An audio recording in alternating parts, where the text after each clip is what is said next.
और हज़रत आयशा सिद्दीक़ा रज़ी अल्लाह ताला, अल्लामा इस्माइल हक़ी रहमतुल्लाहि ताला अलैह तफसीर रूह बयान में फ़रमाते हैं कि हज़रत आयशा सिद्दीक़ा रज़ी अल्लाह ताला अन्हा फरमाने लगी, एक दिन मैं हुज़ूर के, और मैं आपसे ये गुजारिश भी करूँगा कि कुछ वक़्त इबादत के लिए भी निकालना है, इबादत का मौजू है ना जी, और सारा टाइम फेसबुक और मोबाइल को नहीं देना, आपने इबादत को टाइम देना है। अब हुज़ूर का क्या मामूल था कि जब अल्लाह को टाइम देना है तो फिर वो किस अंदाज़ में देना। हज़रत आयशा सिद्दीक़ा रज़ी अल्लाह ताला अन्हा फरमाती हैं कि एक दिन हुज़ूर मेरे साथ आराम फरमा थे, रात के पिछले पहर हुज़ूर उठे।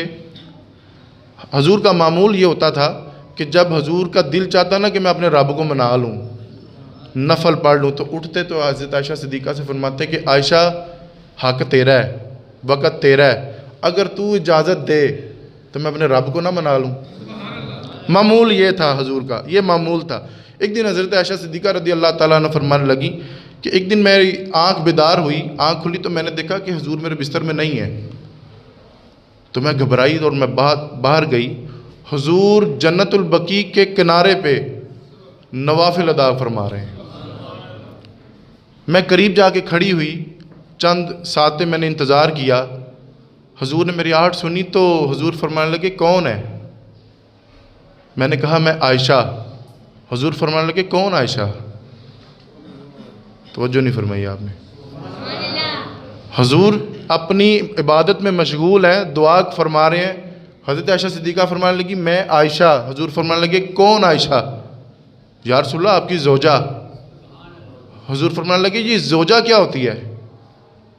ये ज़ौजा क्या होती है? बड़ी अजीब रवायत है, आपके सामने मैं रख रहा हूँ। ये ज़ौजा क्या होती है? कौन आयशा, कौन ज़ौजा, ये ज़ौजा क्या होती है? हज़रत आयशा सिद्दीक़ा फरमाने लगी मैं अबू बकर की बेटी। हुज़ूर फरमाने लगे ये अबू बकर कौन है? हज़रत आयशा सिद्दीक़ा फरमाती हैं कि मेरा कलेजा फटने को आया कि आज हुज़ूर का अजीब ही रंग है, मुझे नहीं पहचान रहे, अबू बकर को नहीं पहचान रहे। हुज़ूर फरमाने की ज़ौजा क्या होती है? हज़रत आयशा सिद्दीक़ा फरमाती हैं कि जब मैं गई थी हुज़ूर को देखने के लिए तो हुज़ूर की एक तहमत पड़ी थी इस्तेमाल शुदा, तो वो मैंने ओढ़ी, तो मैं ओढ़ के जब मैं हुज़ूर के पास गई तो हल्की हल्की बारिश हो रही थी, तो जब हुज़ूर ने ये लफ्ज़ कहे तो मेरा दिल जब टूटा और मैं बड़ी इस्तराब के आलम में आई, बेचैन हुई, तो मैं वापस आ गई कि अजीब मामला है, हुज़ूर मुझे पहचान ही नहीं रहे। हज़रत आयशा सिद्दीक़ा वापस आ गई। कुछ देर के बाद हुज़ूर भी तशरीफ़ ले आए। हज़रत आयशा सिद्दीक़ा को परेशान देखा तो हुज़ूर फरमाने लगे आयशा क्या हुआ, क्या हुआ? हुज़ूर मैंने आपसे पूछा कि, उसने कहा कि कौन है, तो मैंने कहा आयशा, तो आपने कहा कौन आयशा? मैंने कहा आपकी ज़ौजा, आपने कहा ये ज़ौजा क्या होती है?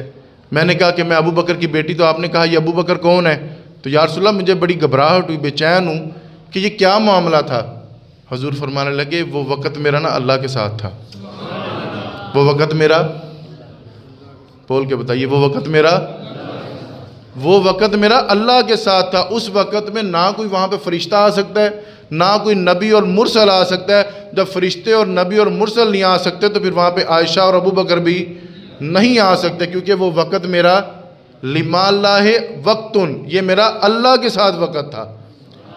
अपने वक़्त को मुख्तस कीजिए, अपने वक़्त को मुख्तस कीजिए। कुछ वक़्त निकालें कि जिसमें आप अपने दुखड़े रब को सुनाएं, जिसको आप सुनाएं कि या अल्लाह पाक 11 महीने में थक गया हूँ, 11 महीने मैंने पैसे कमाए हैं लेकिन मैं थक गया हूँ, लोगों को राज़ी करते करते अब मैं थक गया हूँ, अब मैं आया हूँ तेरी चौखट पे, अब मैं आया हूँ तेरे दरवाज़े पे, तो मुझे खाली ना मोड़ना। एक वक़्त अब निकालें। हज़रत आयशा सिद्दीक़ा ने ये जब बात कही, हज़रत आयशा सिद्दीक़ा फरमाती हैं कि या रसूलल्लाह जब मैं आई थी तो मेरे कपड़े भीग चुके थे, हल्की हल्की बारिश हो रही थी, आप आए हैं तो आपके कपड़े खुश्क हैं, आप आए हैं तो आपके कपड़े खुश्क हैं, ज़मीन सारी खुश्क है, वो बारिश सिर्फ मुझ पर ही पड़नी थी। हुज़ूर फरमाने लगे तूने ओढ़ा क्या था? आप फरमाती हैं कि आपकी इस्तेमाल शुदा तहमत ओढ़ी थी। हुज़ूर फरमाने लगे उस तहमत की बरकत से रब ताला ने तुझ पर रहमत की बारिश फरमाई है, और वो रहमत की बारिश सिर्फ तुझ पर बरसी है, तुझ पर बरसी है। यहाँ पे कीदे की एक बात है कि अगर हुज़ूर की इस्तेमाल शुदा तहमत हो तो उसको ओढ़ने से रब की रहमतें आती हैं, तो हुज़ूर के नाम के अंगूठे चूमने से रहमतें क्यों नहीं आती? हुज़ूर की मस्जिद का फ़र्श चूमने से रहमतें क्यों नहीं आती? हुज़ूर की सुनहरी जालियाँ चूमने से रहमतें क्यों नहीं आती?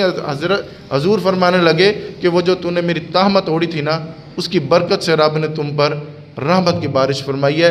हज़रत मेरे सईदी आला हज़रत के वालिद मोहतरम मौलाना नकी अली ख़ान, आपने बड़ी खूबसूरत हदीस एक लेके आए हैं। आप फरमाते हैं कि पढ़ो ना मौलाना रूम को, आपने मसनवी शरीफ में ये हदीस नकल की है।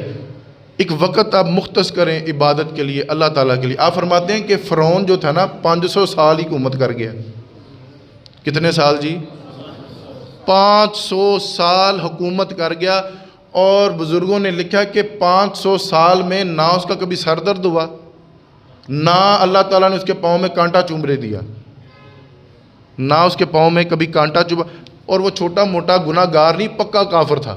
और छोटा मोटा काफिर नहीं, खुदाई दावा करने वाला काफिर था। लेकिन रब ताला की मनशात देखिए, हिकमत देखिए, ना कभी उसके सर में दर्द हुआ, ना उसके पाँव में कभी कांटा चुभा। रब ताला इरशाद फरमाने लगा, मैनू तो पता ना, मैं रब हाँ। लेकिन यहाँ पे हमारे बुजुर्गों ने लिखा कि रब ताला ने उसको 500 साल ही मोहलत दे दी। इसकी वजह यह थी, हमारे बुजुर्गों ने लिखा है, मौलाना रूम लिखते हैं कि सारा दिन वो सरकशी करने के बाद ना, सारा दिन अपना आप मनवाने के बाद, रात के किसी पैर में ना लैदा एक कमरे में बंद होके अल्लाह ताला के आगे हाथ फैला के कहता था, या अल्लाह मैनू पता रब तू ही है।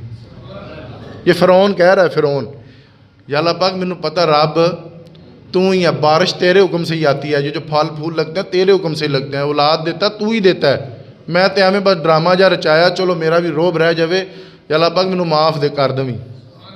सुबह उठ के फिर वही उसकी खुदाई शुरू हो जाती थी। तो रब ताला ने उसको 500 साल मोहलत दे दी।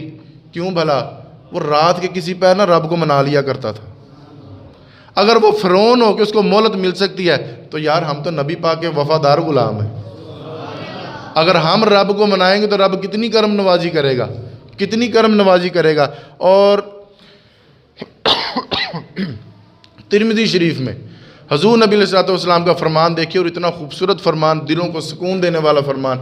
हजूर फरमाते हैं कि दुनियादारों को मनाते रह जाओगे, दुनियादारों को मनाते रह जाओगे, दुनियादार के आगे हाथ ना फैलाना, जब भी फैलाना मेरे रब करीम के आगे हाथ फैलाना। अपनी इबादत को वक़्त दें, अपनी इबादत को वक़्त दें। हजूर फरमाते हैं कि जब तुम अपने रब से मांगोगे ना, फिर रब ताला तुम्हें सारी दुनिया से बेनियाज फरमा देगा। रब ताला तुझे ख़जानों का मालिक बना देगा, तुम्हें इतना ख़जाना दे देगा कि तुम किसी के सामने मांगने की ज़रूरत ही नहीं पड़ेगी, मांगने की ज़रूरत ही दुनिया से रब ताला तुम्हें बेनियाज कर देगा। तो कुछ रब को मनाने के लिए कुछ वक़्त मुख्तस करें। दूसरी बात ये कि रमज़ान शरीफ में आपने कुरान मजीद को बड़ा टाइम देना है।